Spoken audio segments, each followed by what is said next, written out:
இன்றைக்கு மே 1 சர்வதேச உழைப்பாளர்கள் தினம். உழைப்பாளர்கள் தினம் அப்படின்னாலே நாம அந்த உழைக்கக்கூடிய அந்த வர்க்கத்தை நாம போற்றி புகழ்ந்து பேசுவோம். குறிப்பா வயதான காலத்துல கூடிய கடினமாக உழைக்கக்கூடிய அந்த உழைப்பாளிய நாம தலை வணங்குவோம் இல்லையா?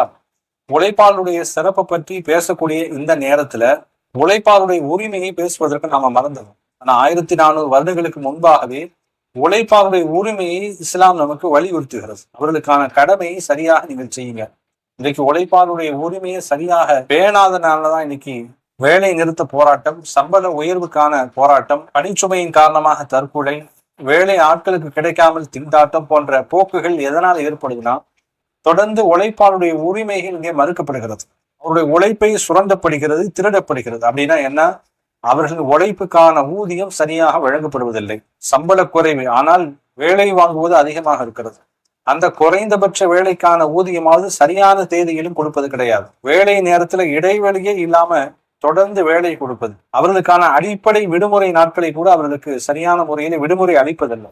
இதெல்லாம் உழைப்பாளருடைய உரிமையை மீறுவது. இது நபி ஸல்லல்லாஹு அலைஹி வஸல்லம் கடுமையாக கண்டித்தாங்க. உழைப்பாளர்கள் அவருடைய வியர்வை உணர்வதற்கு முன்னால் கூலியை நீங்கள் கொடுத்து விடுங்கள் என்று மாநபி ஸல்லல்லாஹு அலைஹி வஸல்லம் சொன்ன அந்த வார்த்தையை இன்றைக்கு சமயம் கடந்தும் பலர்கள் அதை கொண்டாடுறாங்க. பிற மத தலைவர்களும் அதை போற்றி புகழ்ந்து பேசுறாங்க. எந்த அளவுக்கு இஸ்லாம் வேலையாட்களுடைய உரிமையை நமக்கு வலியுறுத்துகிறது. இதுக்கு பெரிய பெரிய ஜவுளி தொழில் நிறுவனங்கள்லாம் உட்காருவதற்கு அவர்களுக்கு நாற்காலி போடுவது கிடையாது. காலையிலிருந்து இரவு கடை அடைப்பது வரை அவர்கள் நின்று கொண்டே வேலை செய்யறாங்க. கால் வலிக்காதா? நமக்கு கால் வலிச்சா நாமளும் உட்காரணும் அப்படின்னு தானே நினைப்போம். அப்ப அது மாதிரியான உணர்வு தான் அவருக்கும் இருக்கும். அவருடைய வழியை நாம ஏன் புரிந்து கொள்வது கிடையாது. உட்கார்ந்தா வேலை செய்ய மாட்டாங்க, சோம்பேறி ஆயிடுவாங்க என்று சாக்கு வழியை நாம் சொல்லிக் கொள்கிறோம்.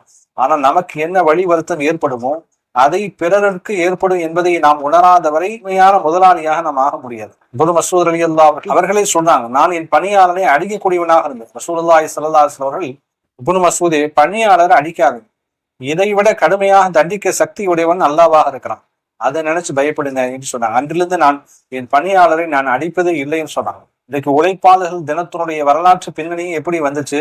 19வது நூற்றாண்டிலே ஒரு உழைப்பாளி நாளொன்றுக்கு 15 to 18 மணி நேரம் வரை அவன் உழைக்க வேண்டியது இருந்தது. எனவே அந்த வேலை நேரத்தை குறைப்பதற்கான கோரிக்கையாகத்தான் அந்த போராட்டமே முன்னெடுக்கப்பட்டுச்சு. அதன் விளைவாக குண்டு வீச்சுகள் நடைபெற்றது.